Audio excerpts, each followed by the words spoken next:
નમસ્કાર દર્શક મિત્રો, હું છું એન્કર અર્પિતા પટેલ. દેશભરના તાજા અને સચોટ સમાચાર આપણી ભાષામાં જોવા માટે A1 અભિપ્રાય ન્યૂઝમાં આપનું હાર્દિક સ્વાગત છે. હવે જોઈએ મુખ્ય સમાચાર.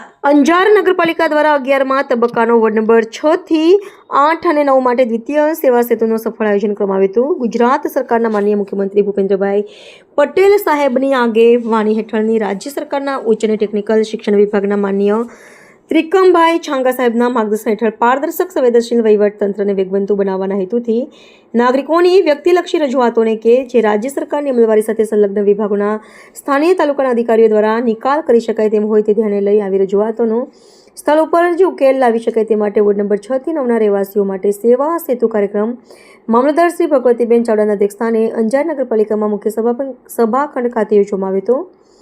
અંજાર નગરપાલિકાના ચીફ ઓફિસર તુષારભાઈ ઝાલરિયાએ સેવા સેતુ કાર્યક્રમ બાબતે પોતાનું વક્તવ્ય આપતા જણાવ્યું હતું કે આ પ્રકારના સેવા સેતુ કેમ્પથી શહેરીજનો અને કર્મયોગી કર્મચારીઓ વચ્ચે એક સેતુ બંધાય છે.